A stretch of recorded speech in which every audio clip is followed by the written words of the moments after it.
No, I don't really like the glasses. All All right, right, let's go. we are on. Welcome, Andrei. Hello, how are you? You all good? Yeah, bro. How you feeling? Feel good. I'm excited. Got a couple more kilos to lose for weigh-in, but I'm feeling good, excited. I just can't wait for Friday night to put on a show and do what I do best, man. Can't wait. Some would say peak week, right? But you'll probably be more tapering off this week, right? Well, it's a bit of both because like A, you're peaking physically, but B, you're tapering off of your training, so you're not going to be going out there and doing a 40K run or some bullshit. You're like, it's like a balancing act of like resting but staying sharp, but then eating the right food and doing the right water intake and doing the right water loss and all that shit. Because as we all know, with my fight with Marcus, I did not really do the weight cut properly, and I'm not repeating that shit ever again. So it's Well, been a with it bit of being camp. Tuesday and obviously the fight being on Friday, you weigh in Thursday. When will the Yeah, last sesh be? probably I'll probably do one before the weigh-in, and then probably one after the weigh-in around like at night time sometime, just to stay sharp, and it'll be more of like a game plan session, but it won't really be like anything too physical. I've done all the hard work, bruv. I've kept a diary for this camp, and I know that I started on the 7th of Feb, and now it's April the April the 6th. So that's an 8-week camp for you. Whew. So it's been good. Trained really It's hard. it's not your first rodeo, like going through all of these and being the age you are and being pro and having all the fights you've had. Do you love it? Do you miss it? Are you getting used to it? Like, do you feel quite different coming into this camp? Yeah, I'm older. That's the first thing. Is not that I'm older, like physically, I'm still quite young and all that, but like just more mature and shit. And like I think about my I've the best thing for how do I say it? Like, the best thing is like I've fell in love with my boxing over like the last like 3-4 months. Like I've always loved, because you got to think of it like this: there's like boxing and then there's fighting. I've always been a fighter, like just a real like to fuck cunts up and like to fight and throw hands and throw heavy haymakers and all that. But like, you could that's only going to take you around the block. To actually take you around the world, you need to be like an excellent boxer. So I fell in love with the technical side of it and the actual boxing side of it. And like, as soon as I opened that side up of it, I felt like I've just, it's been such a great camp in terms of like the learning and that, and actually applying what I learned. Because what's always sort of been my issue is I've always, especially with sparring, I've always brought my ego into sparring. Like I've always, had that mentality of be the toughest in the room, be the hardest in the room, just be a hard cunt. But like, man, like that only gets you so far, Like, yeah, I can punch in that, but like, if you haven't got the missiles, if you haven't got the fucking rocket launcher, you got all the missiles, bro, it doesn't mean shit. So I've been building my rocket launcher this camp, so to speak. But So part of that too, and we've talked about in the past, is I wouldn't say ego, but your ferocity, your viciousness, your ability and want to just destroy your opponent has kind of got you where you are, right? yeah, oh, it definitely has, and I think like last year, like I sort of went away. I don't know, really. Like last year, I had like 3 fights, and like I consider it like I was not happy with any of those fights. Probably the last one I was more happy with, but the fight straight after the lockdown, and then I fought Marcus. Then I fought like maybe I think it was like 3 weeks later. I fought. I wasn't really happy with like any of those fights last year. One was it was like a lack of motivation, I think, because it was supposed to be my breakout year over in Australia, and then that didn't happen. And then I was not really like, I didn't really feel like I was fighting the opponents I wanted to fight and all that kind of stuff. So I just had a real bad attitude towards my training last year. And, even Isaac gave me a kick up the ass one day and said, you need to like actually get back into it because, you haven't been training properly. And I was training properly. I just wasn't having like the intensity that I usually have. So that It's was funny last year. hearing that from the inside out though, because high achievers or sports people that are always aiming for bling the title, the strap, glory, are quite hard on themselves. And me looking, or anyone looking from the outside in, would say you did awesome. You're undefeated, but you're pretty hard on yourself, right? Oh yeah, well, bro, I felt like that fight with Marcus was embarrassing. It really was just like, what the fuck. Like I remember, I was like probably like the second or third round, just going like, what the fuck's happening? Like I was just like nothing was coming together, and like even the warm up was like shit. Like the whole like situation, that whole week for me was like a real fuck up, because there was like a lot of things happening, and even when I was like warming up, I was hungry. I was texting my mates to bring me food. I was like, bro, I need you to bring me some muesli bars or something. And then one of the chefs at the venue was like, we can cook you something up. I was like, no, I just have some muesli bars. So I had like 2 muesli bars like 10 minutes before I fought. And then when I hopped in the ring, bro, I wasn't even, generally when I hop in the ring, like I take ownership of it, right? But I was just like, not even like with Mark, like when I was fighting Marcus, I was just so like, oh yeah, okay. I was like looking at the crowd and I was like looking at myself on the big screen because I had a big screen like over the ring. I was just looking around and like not really like, I don't know. When I look back on it, it's like I wasn't even like switched on. And a lot of that was like, one, I was so hungry and like depleted because I lost 10 kilos over the camp. 2, I hadn't warmed up properly because that I was in the changing room for an hour and a half, but I warmed up for 10 minutes because I was watching Dave. Dave was the fight before. Dave stops us going like around and he does it. And I was like, oh shit, I better start warming up. And then I hop into the ring cold, even though I look like I'm sweating, but it was just Vass over my face. Like I was actually just dry. And then when the first bell rang, I went out to the center of the ring, just went, boom, got my head popped back with a jab straight away. And I was like, oh, what the fuck's that about? Saying that though, if I may, is there any slight kudos or respect to Marcus? You know, he's a former world champ kickboxer, 35 fights. He's had a few boxing fights now, but do you think too that it's, he's actually not a bad fighter? He's a very good fighter. And I always knew that. I sparred him, was it the beginning of that year? Yeah, I think it was at the beginning of that year, 2020 I sparred him. I've always rated him. I've never ever not thought he was a good fighter. Like I've always rated him. Obviously I made like a comment about him being a corporate fighter, but like in all fairness, like he was a corporate fighter, okay? But like that wasn't like a diss at him because he's a very good fighter. And he came at like with 100% and like really brought it to me. So, you know, I've always said with him, you can't look at it because the thing is with professional boxing, records are like important. You know, it's not like MMA where if you have like a 25-10 record, it's like, you know, you're still respected. Boxing's kind of like fucking, you know, blue ribbon shit. And people were like, oh my God, this and that.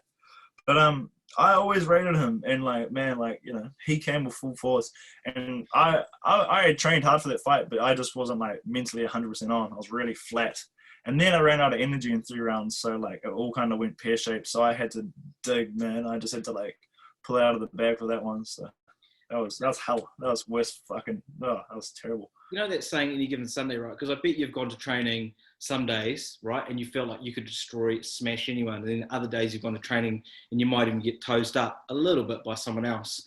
And are you saying you were a bit flatter that day? Yeah, I was. No, I get my ass kicked in sparring all the time. Straight up. Like I spar like some of the best there is in the world, if you think about it, like with Dave and Jerome and those two alone, like, you know, if you're not sharp with them, they'll just fuck you up. Like they will.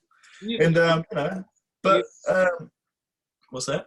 You ever go on some days though feeling like a level above? And not, this is no just anyone in the gym, because you've got pamphlet, you got light, but some days you just wake up feeling, you know, like $1 million and you are firing a bit different. And some days you probably do go in and think, shit, man, I'm on fire today. Yeah, 100%. Yeah, you get that all the time. Like, I have days where I'm like the king of the world. Like, man, I'm like, no one can beat me right now. Like, I have sparring sessions where I'm like, man, that was like awesome. I did everything I wanted to do. I felt great. And then you get your days where you walk in, like, you may be a bit tired, or you may not have eaten properly, but, you know, you just got to push on those days. Because it's, if you have like Isaac says today, like, if you having, even, and it's true, like, even on your shit days, you got to push, man. And I've been lucky enough to do it when I've had a few shit days. And, you know, it happened on the night with Marcus where I was just, you know, so hungry and tired and, like, you know, things weren't going my way. Because the issue with that fight as well is I didn't do a water cut. I literally, I was 70.5 on 2 days before the fight. And I only had like a couple, I think I was even later, like 70.2. And I only had like 400 grams to lose 2 days before the fight, which was all wrong, man. And yeah, it fucking was fuck up. So all good. And saying it though, everything that you've done to lead up to this, you're feeling a lot better. It's a lot more in check, and your prime. Yes. Yeah, well, okay, without like shitting or naming any names, I hired a nutritionist, right, for that Marcus fight, okay? And I was listening to him because he was like, this guy knows what he's talking about. Well, that dude was like a nutritionist for like bodybuilders, all right? If you're a nutritionist for bodybuilders, because Isaac said what he wanted me to do, but then like this nutritionist said something different, so I was like, well, this nutritionist must know what he's doing. And I listened to him, but like his vision was wrong, because instead of actually losing water weight, I was just like, I just lost body weight. And I looked ripped. I looked literally like a bodybuilder. I looked great, like lean muscle, like everything. Like I could have, like, you know, I looked great. But that, you know, it was like a Ferrari without an engine, bro. It's like, you know, all the gears, but no idea, bro. So that's how I felt. And so, like, what's that too, right? They say never change anything on the day of. On the morning of, right, do you eat as normal, or do you keep it lighter, like, say, rice pudding or whatever, like bananas, liquid type food, or do you keep it the same? No, bro, I don't have any, like, superstitions or anything like that. I don't really, like, plan. I just eat, like, I maybe having, like, an omelet or something, but, like, bro, I'm, like, still eating pretty heavy, like, throughout that day. I want to get, like, food into me. I don't really have, like, anything in particular. Like, obviously, I like my steak and, like, rice and stuff like that.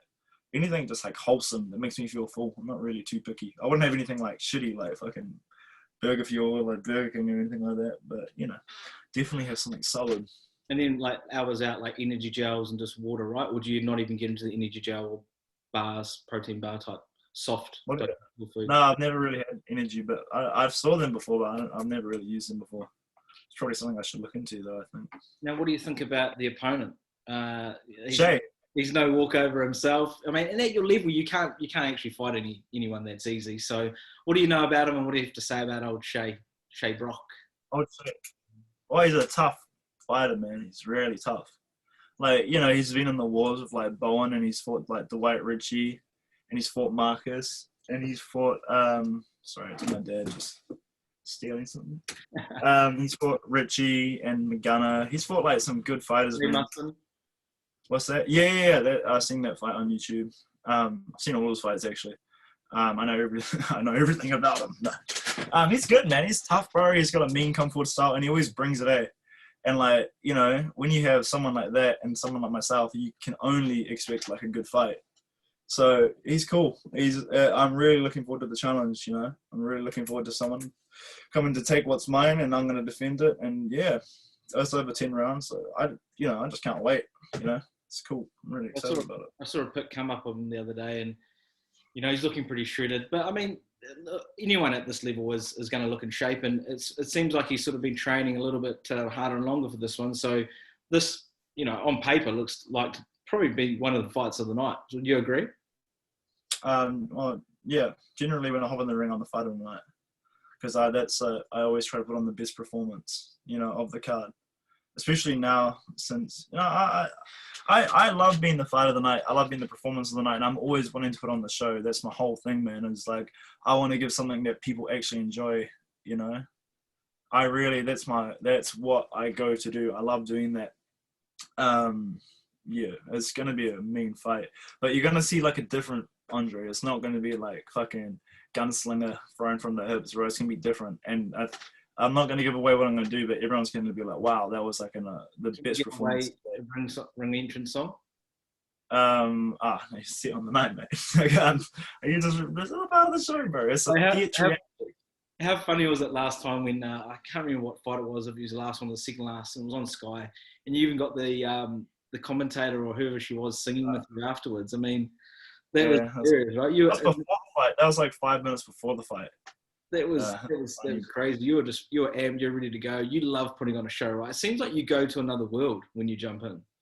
100%. Yeah, I'm not me, bro. I'm the man. I'm like Superman when I jump in there. Right?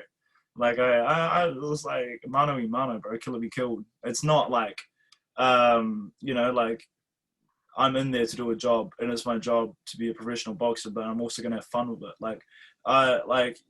This is the thing, man. You're supposed to love that you do all this training for one moment, so you might as well enjoy it. There's no point being like, oh my god, this and that.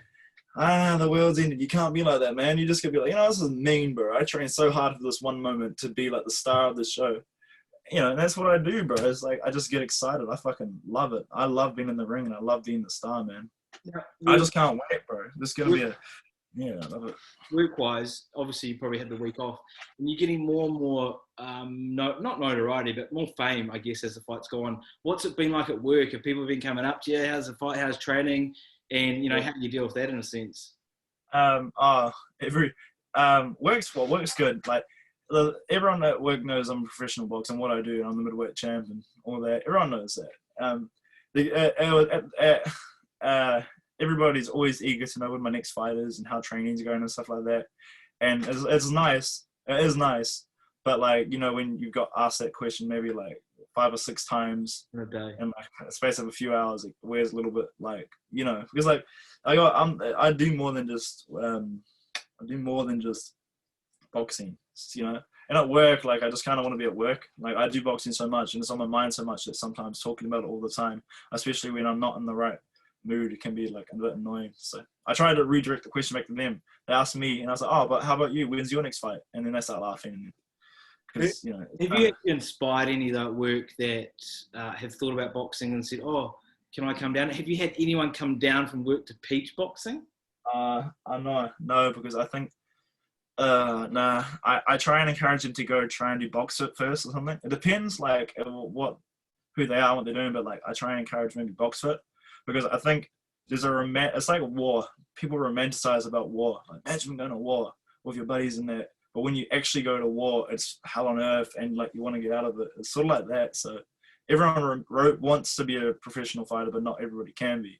And I've seen it quite a few times in my life where people actually, come and go pretty quickly. It's pretty hard.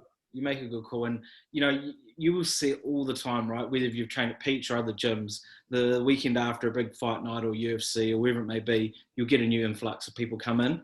Like you said, they romanticize about it, and then when it comes to sparring, they get punched in the face. It's not for them. Well, I was different because, like, at school, I was getting into fights all the time. You know, I've always had fights. I've always been getting into fights and all that shit, and then parties and that, and then with my brother, I was always fighting. So it's always been something I did. So to actually get the opportunity to hop in the ring and do it legally with, like, and actually do it all the time was like, this is the fucking best thing since like chocolate. Like, are you serious? So, you know, so I was like, yo, I'll be a fighter. This is me. And then, but I did it real gradually from when I was 15.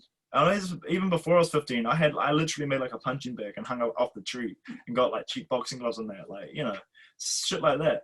But I did it real gradually. Like, I went once a week, then I went twice a week, then 3 times a week, then 4, then 5. Now I do like 6 times a week, and that's, you know, excluding like running and shit like that. So like, it's a very gradual thing. Like, you can't. You have to do it gradually and like get used to it, because your body needs to get used to it. And the other thing that people don't consider is the pain. Like, you know, when you do a real hard workout and you haven't worked out before, the next day you can barely walk. Like, it takes time for your body to actually get like immune and know what's happening to it. Because if I don't work out for 2 weeks, if I do a hard workout, I'm like fucked, and I'm a professional athlete. You know what I mean? So if someone that's not a professional athlete does it, of course you're going to be like, what was that? And not want to do it. You know, even if over lockdown I had 4 weeks off, I found it hard to get back into training.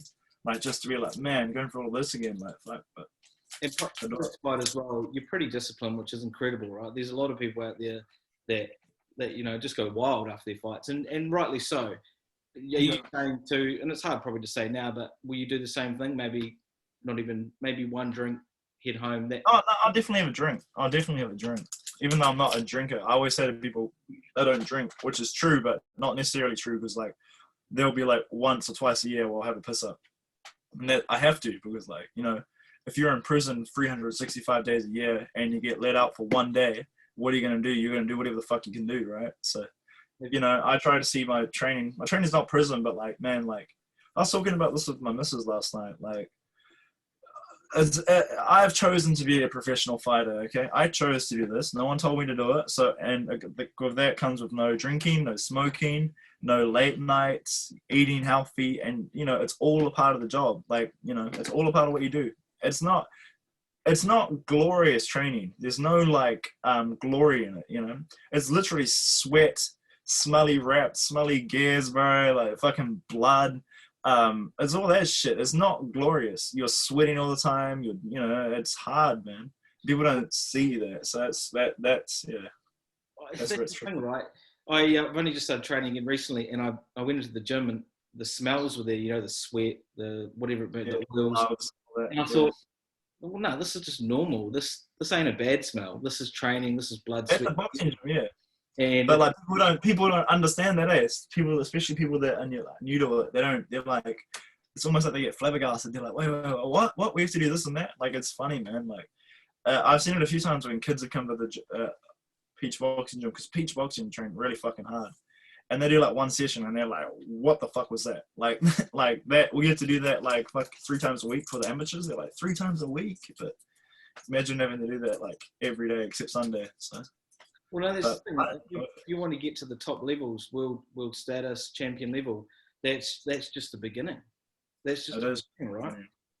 Yeah, and then it's not even that. It's having your first amateur fight, then doing relatively or successful as an amateur. Then you got to be successful as a pro.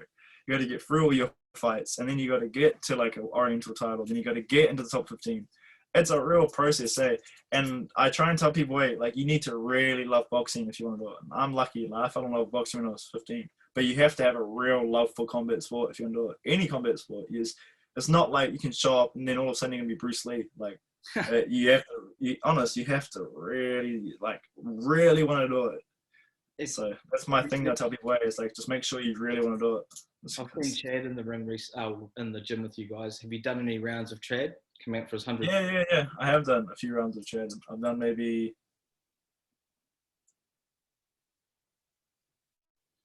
How many rounds? I've done 18, 20, 21, 20, 24 rounds probably with him over like the last 3 or 4 weeks. You got, even though he's short, he is obviously a bit shorter than you. Different weights, right? But he's about the same weight. He'll be weighing in at the same weight as me, because he's come down from 80 something, I think. So. And how's that sparring with him? Because obviously he's coming up to his 100th fight. He's got a lot of experience. He's probably obviously a little bit more experience. But then you got the reach. Is it quite a nice, interesting stylistic matchup between you and him? Oh, it's fun. That's fun.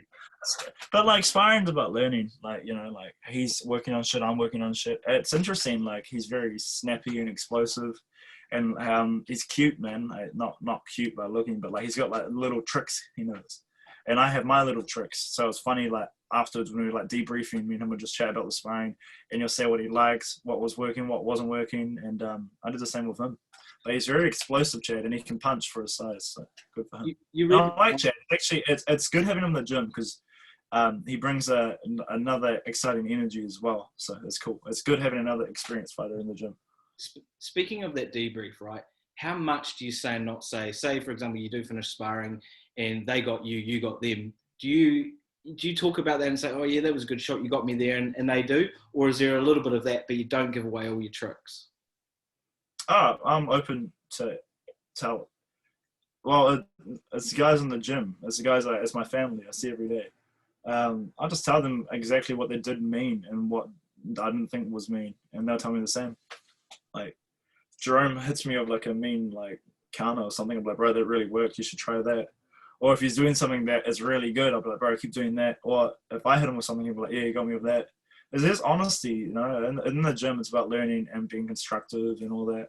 And, you know, like, my coaches are like, will tell me how it is and how I'm doing. And yeah, I don't hold anything back. Like, I'm probably one of the most honest people in the world. Like, if you've hit me with a good shot, or if I've hit you, I'll be like, oh, did I get you with that shot? And just check up, or I'll be like, oh, you got me with that shot, good shit. So just, you know, what's that that's too, not right? lying. With sparring, There's no point lying. There's no point lying. With sparring and fighting, have you ever been, and you probably have, I'm going to ask a bit of a silly question, but when you've seen an opening, or have you ever let someone do a couple of combos and then you've seen the opening and then you've capitalized on that? And how often is that? That's basically it. Like, I check them out, see what they're wanting to do. It depends. Like, if I know the guy, I'll probably get right into the rhythm right away. It just depends, really, on like who I'm sparring, what I'm trying to achieve. But yeah, if the punch is there, I'm gonna crack someone in the face. I'm not gonna hold it back. You know, unless I'm sparring kids, like someone that, you know, I deem as like a little bit less inexperienced or younger than me, I'm not gonna like go for it. You know, or I'll just touch him. Or if I see a punch, I'm not gonna like knock anybody out. I'll touch him maybe with it, or like know it's there but not throw it. Like, can't really, like, I'm trying not to be an asshole with sparring, because, like, you know, some days, bro, like, I sparred and just being a real prick, and just throwing like everything in the book bar fucking elbow, you know, like, so it just depends, like, you know, like, I use my I can be pretty full on when it's sparring and even fighting, because I like to like really get in their face. So you got to be, but no such thing as halfway. No, man, like, but sparring, the thing is like, you have to put like full effort into sparring. Obviously not all the time. Like, we've done like, I think I'd have to look at my diary, but excluding this week and the week before, I had done like 72 rounds of sparring in like 3 weeks. Oh, yeah. So you break that down, I don't know, that's like probably 26 rounds of sparring a week. But not all of them are like full fucking blasting it. A lot of them are like tech rounds and working on shit. So yeah, but you know, you're looking at shit, you're trying to work on shit, you know. Also, too, your Instagram, right? Let's just talk about that quickly, because you put it's so intricate and creative. Like, you put up the family pics, but then you put up like an Ali type comparison. So it's quite mixed, isn't it? Like, you put up that family life, which shows you've got a heart, but then you put up, you know, a image of greatness. Yeah. It's that page is a boxing page, but like I don't have like a private account or anything like that. So like it's also me as well as like a dad and a partner. So if I feel that I should share this with my friends, and I'll share it. If I feel like I won't share it, I won't share it. But yeah, like I think Instagram's definitely a room for creativity, but like along with that, you sort of have to, I have to be careful of how I word things sometimes, because like I can be too honest or like too full on. And even like I can watch things back now of shit I've said when I was younger and be a bit like, probably shouldn't have said that. But like, you know, I said what I said at the time, and like I don't regret it, because when I said it then, I didn't regret it then. But looking back, it's kind of like I'm a little bit like older now, so I think it's great. Like, I think it shows the human side, and you know, still to this day, right? When I did a bit of commentary of Glad who interviewed you last week, you're still hands down one of my faves, and that's no disrespect to anyone else to commentate with, because you know, you just call it for how it is. You're so wild, and it was entertaining. I mean, shit, that's a second job for you.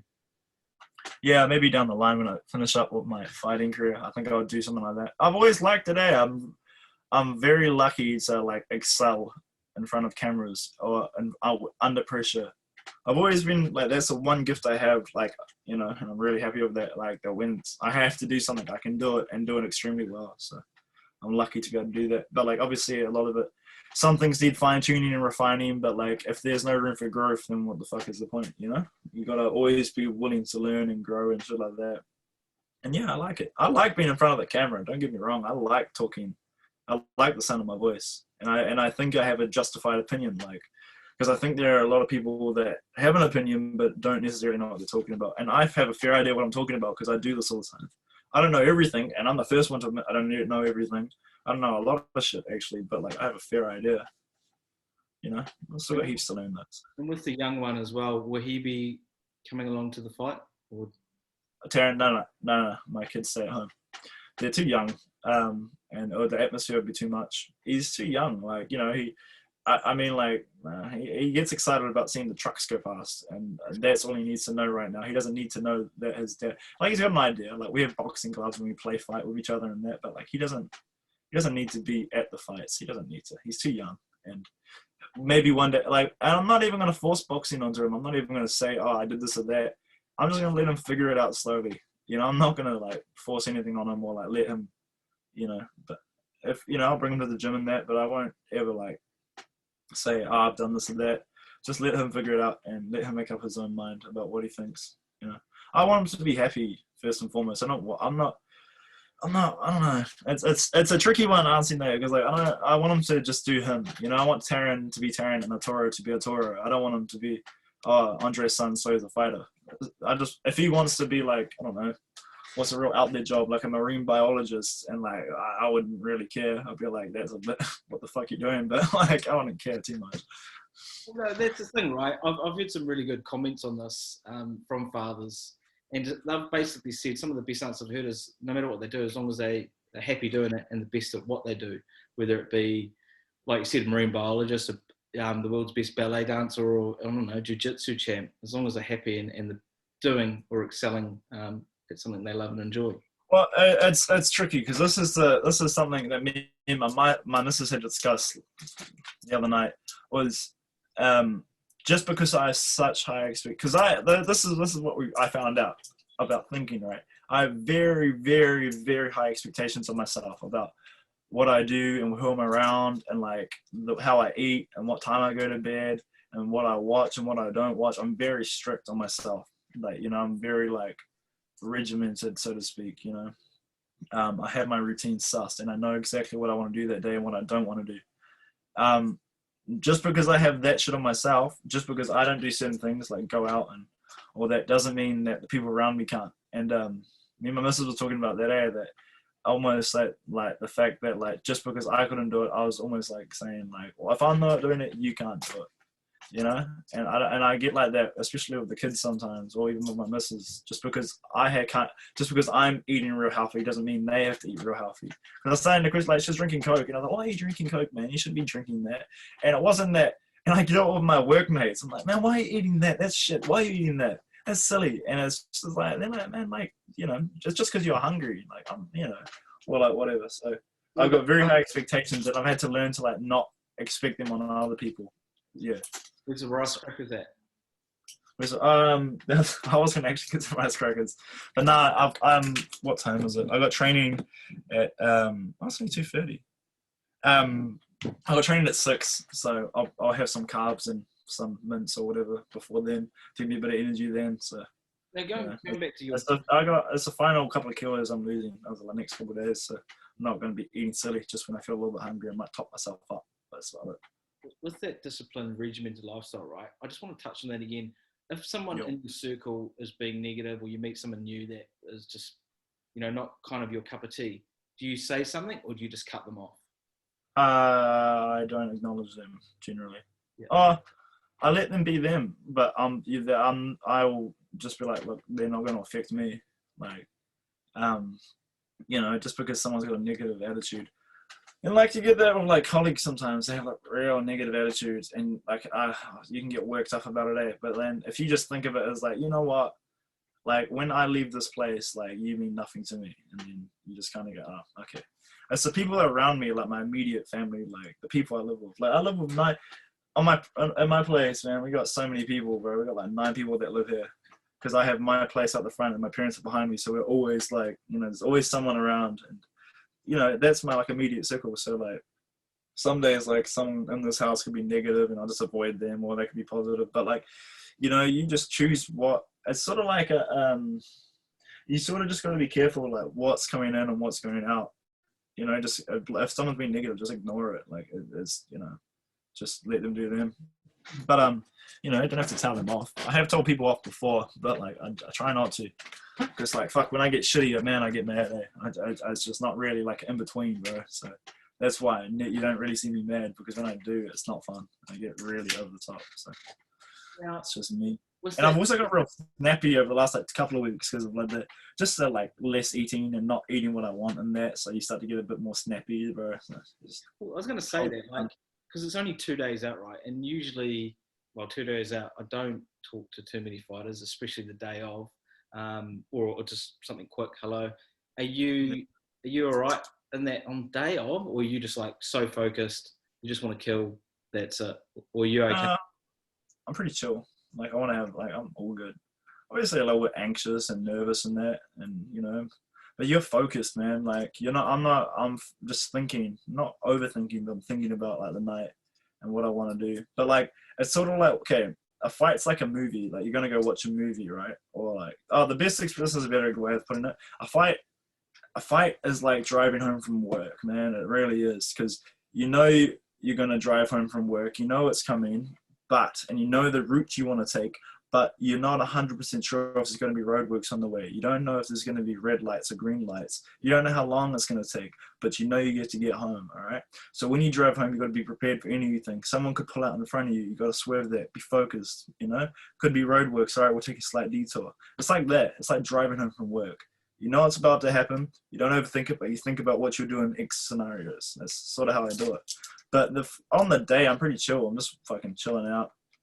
Maybe do like a little bit of shadow boxing and eating and drinking. And yeah, I really switch on when I'm in the changing room and I'm just with the peach boxing boys. That's when I'm like starting to get fired up. I was just about to say that. For anyone watching, go Google your YouTube and just look at your warm-ups. I mean, they're absolutely, they're frightening, but electrifying. Like you are ripping into the pads. You look like a demon. You look like a different person, which is great, which is how you want to be. And you look like it is literally kill or be killed. Yeah, man. You can see it in my eyes. It's funny because when I watch myself back, I have that like glare of like, it's almost like a hate over my eyes. Yeah. It really is. because like, you know, at the end of the day, it's like, you know, it's me or him, and I'm gonna fight to the death, you know. With Marcus, like the thing is, you know how I know I can say that? Because with Marcus, where after 3 rounds I had no energy left and I had to like another fight. I was so tired, man. And all I could say was when I was boxing him, all I could tell myself was composure. That's the only word I could get into my mind. Because when I was sitting down, I couldn't think. I was looking around. I was like confused and shit. So tired, man. I just kept saying composure the whole time. Just composure, composure. And that's what won me the fight, was that one word. So I know that I can fight when I'm dead tired now. And I've done that inspiring many times, but to actually be able to do it, you know, and pull it out of the bag, it's really important. But yeah, that's all good, man. It's all a part of it, bro. This whole boxing thing's like a journey. It's like life, bro. Like being a daddy is a journey and all that, and being a partner. You can have your good days and your bad days. That's all good, bro. It's part of it. Yeah, it's part of it. What's that as well, mate? Like, you know, when you're throwing the punches, it almost not reminds me of Thai style, but you know, some MMA or Thai fighters, they'll make a noise like a growl or a rock when they punch. You do the same. Not all boxers do that. Now, like, where does that come from for you? Is that just something you do to let out the full force, the power? Like, what is it for you when you're doing that? I do that when I'm loading up. So obviously you've seen me just load up too much, probably. Yeah, that's like full like effort. That's like me trying to really like get someone out of there or hurt them. I'm trying to like get away from doing that. Obviously loading up has its time and its place, especially when the dude's hurt. Go for it. But like, I'm just trying to be like the best boxer I can be. Like, that's the thing. Like, I fell in love with boxing, not just being a fighter. Being a fighter is just me trying to go in there and fuck a dude up, you know, really just embarrass him and all that. You know, that's the fighting side of me. And the boxing side is like, man, I also want to put on a good show, like technically look the part. Like, yeah, it's all good, you know. And like, people are like, oh, you can punch in that. But like, if you look at my record, it's like 14-0, but only 7 knockouts. If I can punch so hard, why I've only got 7 knockouts? And a lot of it is because I've been not like doing my boxing enough and not actually really working on techniques and actually being able to deliver the punch. So I've been working on that, because that is the most important part, is like having those like basics down packed, bro. That's so important. Like, you can have natural ability, speed, power, and that, but if you can't all mesh the shit together, then there's no point, you know. So that's what I've been doing, just meshing my style a bit more, and I think it's going to be a lot better version of myself. And I've got my swagger back as well. Like, I'm actually so amped for this fight. I'm like so motivated. I just can't wait to be standing at the top of the stairs and just looking over everyone and fucking feeling myself, you know? It's not like, you know, I'm not like unfocused. I'm like, I seriously have just got my fucking meanness back and my arrogance back. So like, I can't wait to just fucking do my job. That's what I do, bro. Have you ever watched a fight back and thought, oh, I went a bit hard on him, or you're like, nah, fuck it, that's what we're here for. If you want to get in there with me, that's what's going to happen? No, I'll be like, fuck, I didn't go hard enough. That's what he's thinking. I watched it back and be like, man, like, you could have done so much more. You could have inflicted so much more damage, or you could have thrown so many more punches. You know, generally, I always look at my fights, because the thing is if I watch a fight back straight away, I'll be like the biggest critic of myself and look at everything wrong. But then if I watch it back like a few weeks later, I'll look at back as like a fan and say, oh, that was a really good fight, a fan-friendly fight. But yeah, I'm so critical, you know. That's why I've had to keep a diary of shit, to like actually write down what I've done for the day and look at it like almost, I have to look at it after, because in the moment I can be very like, oh, that wasn't this and that. But after I've had like a shower and I sat down and I've had tea, I can think about my training and write it down and how I felt on the day and that. But I'm always going to be my biggest critic, man. Like, I will do sparring and I would have done quite well, but no, that was shit. And then I've been having to need to be reassured for like 10 minutes saying you actually did really well. Because like, if I even get touched by a punch, I'm like embarrassed and pissed off. I'm like, how the fuck is this dude even touching me? Like, because I have such high expectations of myself. Like, my expectations are like fucking ridiculously high, and I rarely meet my expectations. You know, I'm always questioning my ability and questioning, maybe I should try this, maybe I should try that, maybe this, that. So yeah, just, you know, I'm such a like critic.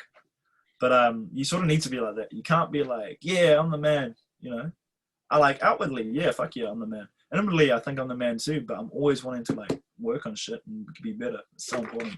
And saying that, with the quarantine or bubble being announced in a couple of hours, is that something you're following? Do you even care? Does that, you know, obviously you're going over to Australia last year, then COVID. Are you quite interested in what the announcement will be and what that holds for you in the future? Nah, yes and no. Like I haven't even been following. I know there's like they're gonna make an announcement in that, but like my job as a fighter, like if there's a fight in Australia, I go fight in Australia. And it doesn't actually bother me. Nothing doesn't bother me. I don't really care who it is. Like, you know, like as long as like I fight and have my gloves on, they have their gloves on, and we fight, and it's all good. Nothing really like affects. When I first started, I was always like, oh, where are we fighting? Oh, what's the lighting gonna be like? What gloves are we wearing? Now it's kind of like, oh, I just want some gloves. Obviously, I want to look the part and have some nice shorts and all that, but like I'm not so. I don't overthink everything now. It's just kind of like if I can only control what I can control, and a lot of the time it's literally just myself and my actions and my thoughts. So like I'm not worried, man. Like fuck, man. When I went to China, bro. When I went to China, they were like, "Oh, you need to wear this robe and these gloves, right?" And like, man, that robe was the most ridiculous robe I've ever worn. They're like, "No, you have to wear it." And the gloves were like these like really cheaply built, like 12 ounce or 10 ounce, whatever the hell they were, gloves, man. And I was just like, so. And then, but then I was like, you know what? I can't control any of this. I'm just gonna go in there and do my job, you know. And that's it. You just deal with the circumstances and go, oh, this is what it is. That's why I don't like anticipate what I'm gonna do on the night. I don't overthink it. Like I have ideas. It's more like a brainstorm when I fight. I just kind of have ideas.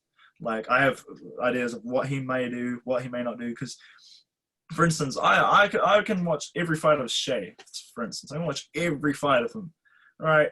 And he could come out and do something completely different.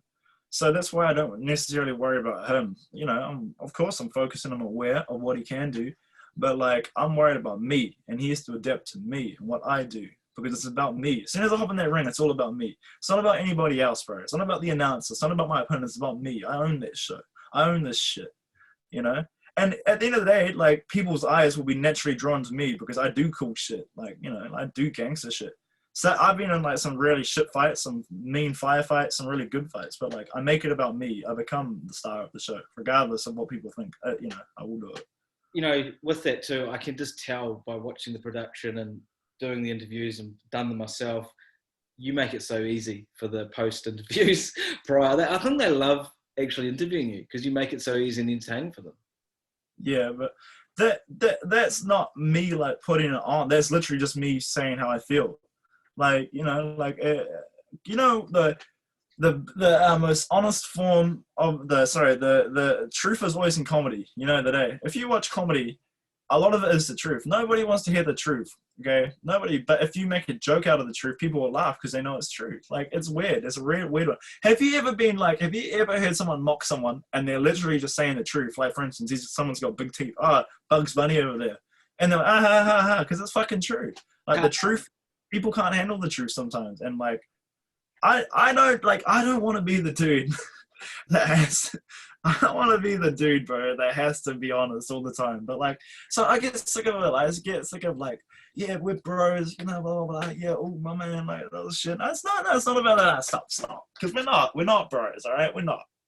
I know what's happening here, and I know I can see shit. I see shit. So I just do me, bro, and it's all good, man. And like, to be honest, like, some people love me for it, and some people hate me for it, and some people will like love me days and hate me other days. But at the end of the day, it's the truth. Like, you know, and some people can't handle it. Has someone ever said, "Oh, you're too much, you're out there," but it's like, well, no, actually, you're just being you, and if you can't handle it, yeah. I'm not gonna alter myself and who I am to suit how you feel. Like, straight up, if someone's got like an issue, like, okay. If I walk into a room and I'm like this or that, and someone has an issue with me, I'm not gonna change. All right. I may look. There are days when I may understand that for this moment in time, you need to like kind of quiet it down a little bit. Yeah, there are definitely times I know when to act and how to act. Right. But like when it comes to my boxing, that I will say how I feel because like this is what I do in that. I will say one thing though. I'm not gonna be a fucking asshole about it. If I think something doesn't need to be said, I won't say it. But if I feel like it needs to be said, I'll definitely say it. But like I feel like I've gotten a bit more reserved as I've come along. I'm not as like willing to say every middleweight's a bitch because it's not true. Like there are some mean, like for instance, I'm not gonna give Shay any shit because Shay has fought for a youth world title. He's fought Gunnar, Marcus, who else? Dwight. He's fought some mean fighters, and he's been in some mean fights. Like that fight with Bowen alone sells him. Like that he showed so much fucking heart. You know, his shit wasn't going his way, but he stuck in there. He stayed in there. And it's like, bro, that's exactly what you want to see in a fighter. You want to see him do that. Because if I was in his position, bro, I would do exactly the same. So I can't slate Shay. I want Shay to be like the best version of himself. I can't slate him. If he had said something about me, personally, as a man, I would say something back. You know, but I'm not going to go in there and instigate shit because like all that does is make me look like a muppet. But if someone gave me shit and tried to fuck with me, I would make sure I cut their head off. I seriously fucking would. But I'm not going to start it, you know? I think that's what makes this fight so interesting is that both you guys have, you know, got high caliber backgrounds. It's a great fight and you're being good about it. There's not much smack talk, but you're right. If someone was coming up to the fight and talking shit about you, and then when you did beat them, yeah, you know. To be honest, they can talk shit about me, but not a lot of people can out-talk me. You know that, eh? Like, if we was in an actual argument, bro, like, I'm too witty, bro, 9 times out of 10 to out... Well, and I learned that off my best friend. My best friend is very witty, and me and him going back and forth has taught me how to talk, man. So, like, if it came down to it and I had to say something, I would. But, like, I genuinely respect Shay as a fighter. Like, you know, and the other thing, like, he's doing good for himself. He's got his kids and stuff like that, and his missus. You can't not like him. Like, I like him, but, like, when I hop in the ring, I'm in there to hurt him and fight him and fucking go there and go and do anything possible. That's the job, right? But no, before the fight, I'm not gonna take his head off. Like, I've regret stuff I've said in the past. For instance, leading up to the Gunner fight, I was saying this and that about him. But Gunner's actually the most nicest guy in the world. Like, you know, it's uncalled for. Yeah. And I can admit I've said some shit that was really uncalled for, you know? But it's all a part of learning, bro. And I've just learned shit along the way. I'm not gonna instigate, but if someone wants to go, I'll crush them. Like, that's sort of how I view it. Can we bring up Sweet Hands then? Sweet, what's his name? I forgot what his name is. What's his name? Alex Hannon. Oh, yeah, that dude. I don't even know him. Like, I have met him once, and he didn't want to look at me. So that's all I remember about him. Like, he had said all this shit, but when we was in the same room together at the weigh-in, he was sitting there like that. And I remember when I was fighting, and I remember on the next day I was fighting, I think it was Simon, and he was in the crowd cheering me on. And I looked at him and I poked my tongue out. And I looked and I was like, bro, don't switch it up, man. If, like, the thing is, like, if you can say it to my face, I respect that. Like, I appreciate it. Like, I got heaps of male role models in my life that are older than me and can just say it to my face. There are heaps of dudes that can do that. But, like, as a fighter, man, if you can say something to my face, like, Isaac will be 100% honest with me. You know, everyone in the gym will be honest with me. You know, they will. Because that's their job. But, like, you know, if you're another fighter and we're in the same division, right? Like, just like you, like, I'm cool, man. If you haven't got a qualm with me, I don't have a qualm with you, but we have to fight. I'm sorry, but I'm not going to talk to you. You know, I'm in there to do my job. And I'll just say lastly, well, not lastly, but you guys are destined to meet at some stage. Now, you just mentioned Isaac. Can I just say, is he one of the most intimidating but loving guys out there? Like, is he just hands down he's just one of the pinnacles of New Zealand boxing, right? Old Isaac Peach. Yeah, he's intimidating as fuck if you don't know him. But I remember when I didn't know him and I saw him, he was refereeing a fight, and I saw him, I was like, who the fuck is that? I remember asking him, like, Isaac, and I was like, holy shit, just because he looks like, bro, like, and the way he talks, a real, like, husky voice of it. Yeah. Yeah, man, like that. And then when I remember when I first met, when I was at Taupo, and I asked him about sparring and that, I was talking to him, I was like, that dude scares the fuck out of me. But that's exactly what I needed in my life. Because no one's really ever, like, frightened me. Like, no, I don't really get, not frightened. Obviously, if someone's 6'6" and was yelling at me, I'd be a bit like, I would fucking probably run. But, like, but with him, I was like, man, that guy is a bit like, you know, and I needed, like, a teacher like that. Someone that could actually, like, make me, like, if he said something, I'd just do it because I didn't want to get fucking yelled at, you know. But I needed that. I needed someone like that in my life. And then on top of that, you've got Boaz. And if you don't know Boaz, he can be a bit like, you know, fucking full on as well, intimidating as well. But I love them. I love Bogon. I love Zach. They will go to war for you, bro. Like, I think once you form a relationship with someone like Peach, I mean, I'm just on a casual type basis with him, but you guys, he would go to war for you guys, right? I mean, that's just the way he is, right? Oh, he's my brother. He's not old enough to be a father figure, but he's definitely a brother. He's just an older brother that is looking out, for his boy, his little brother in ways. But like we have a very special relationship, and no matter what happens, he's always gonna be my man. He's always gonna be my trainer, regardless of anything. Like I can't leave him because like he knows me so well. He knows he catches me sometimes, because he'll say something and I'll be like, how the fuck do you know I was thinking that? How did you know I did that? And he'd be like, I just know you. Like, for instance, I'm not going to say how heavy he was at the time, but a few weeks ago, he was like, I want you at this weight. I don't want you any lighter. Because, like, with me, like, when I do something, I do it at like 100%. And I generally do it too good some days, like, especially with my weight. And he was like, I want you at this weight before you can come to training. And before I went to training, I weighed myself and I was too light and I knew he'd tell me off. So I had to eat and drink.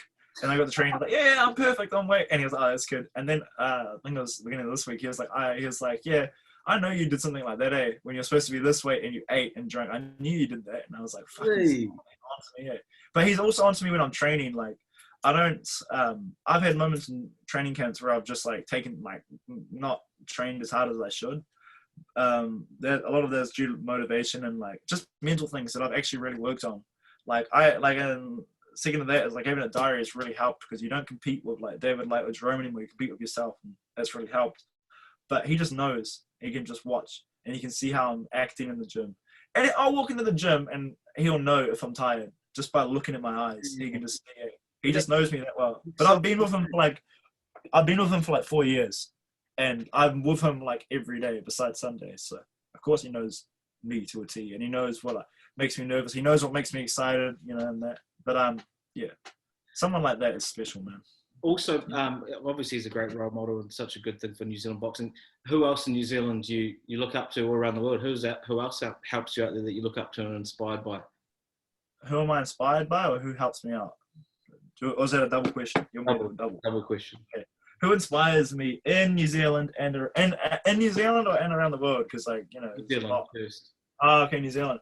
Who genuinely inspires me? Of course, Israel Adesanya. Who does not get inspired by him, bro? Yeah. I fucking love him. Like, I seen his trainer, Eugene Behrman, right? And he's at the ABA. And I made a point to go up to him because I was just like, holy shit, there's Eugene Behrman. Like, I went up to him and he was like, I was like, oh, Eugene, I just want to say, he was like, oh, I know who you are. And he sat me down and he was like, I was like, oh shit. And I was like, oh, I just want to say good work with Adesanya. I love him, blah, blah, blah. And he was like, no, hold up. You keep doing you. Do not change because it's working. Don't change what you're doing. Yeah. I'm really happy with how you're going or whatever. And I was like, fuck, man, that's really cool, man. So it was nice of him to do that. And, and then there's people like Carlos Olberg, like, messages me and is like, oh, keep it up, blah, blah, blah. And Kai Kara France. Is like, man, I really respect what you're doing because you're a dad and I've just become a dad in that. So that's really nice. Obviously, people like that are like, and these people are doing really well about the UFC and stuff like that. I met Adesanya once for like a second and he just said, oh, my name's Izzy. But like, one day I want to meet him. Like, bro, like, you're the man. Like, you're actually the man. Because I love, like, because I resonate with him with how he becomes stylebender on the night and how I become Andrei Mikhailovich on the night. Just that killer, I understand what he's doing there. And I also get what he means by how he's player one. I know exactly what he means by that. So, and he says some real good shit.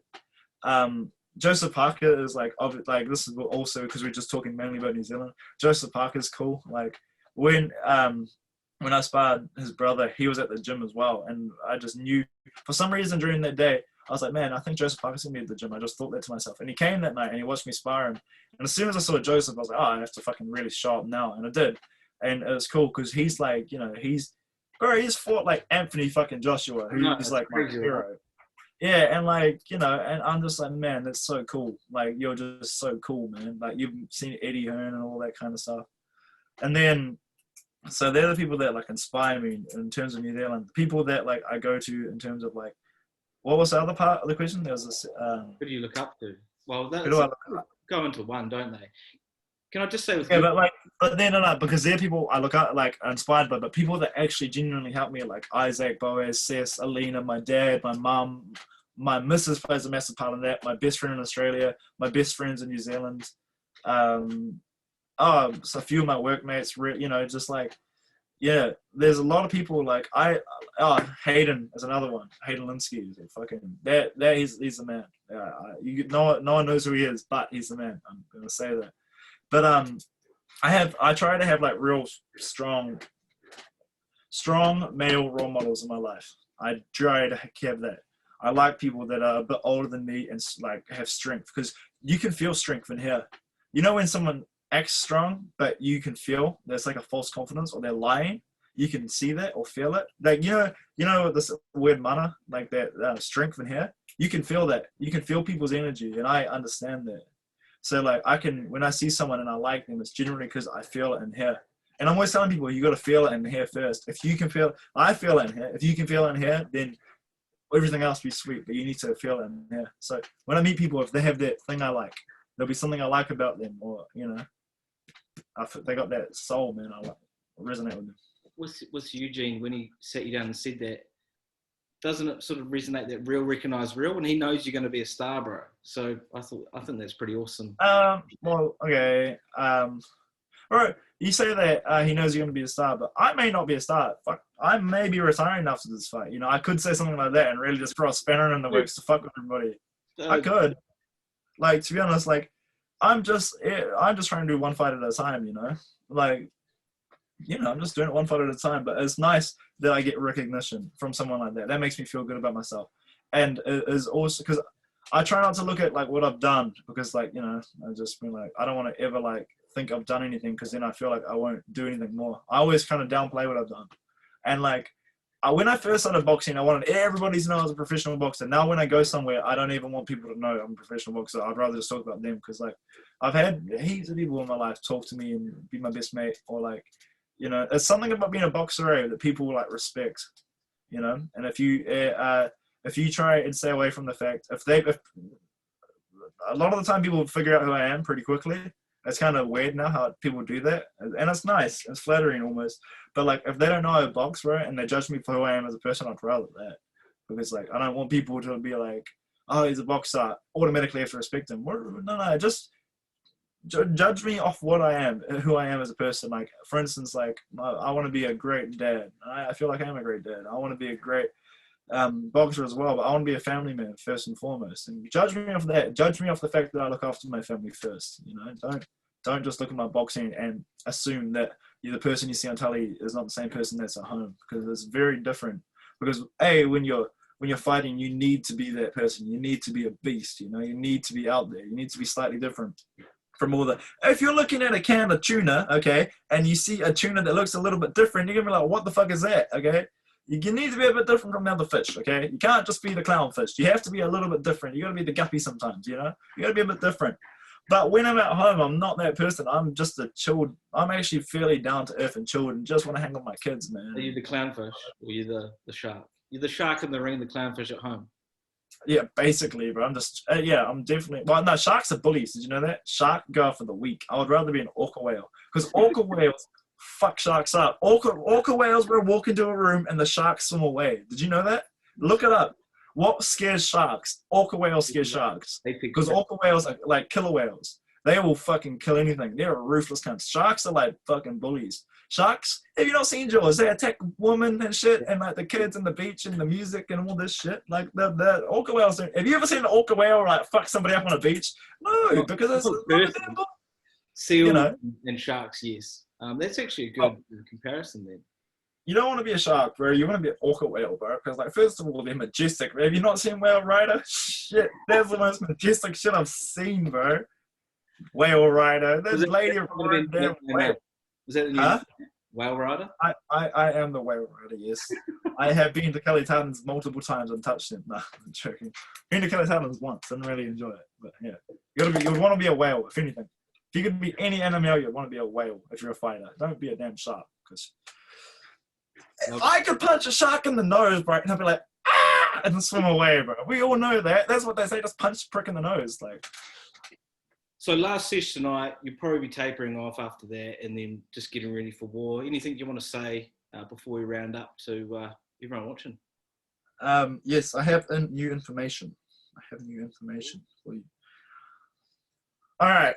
Whoa. My mum told me today, were you born in a tent? And I said, no. What really happened was I was born in a cave in the Russian mountains, right? It was snowing and it was freezing, right? These, what are those? Sherpas were walking up the mountain and they see a cave. They also seen a fire in this cave. They're walking to this cave and there was these two kids, right? And then they looked at these kids and then they named one Nikolai and they named one Andrei, okay? So I was born in a damn cave in the lion's den, in the mountains. So I was born to do gangster shit, right?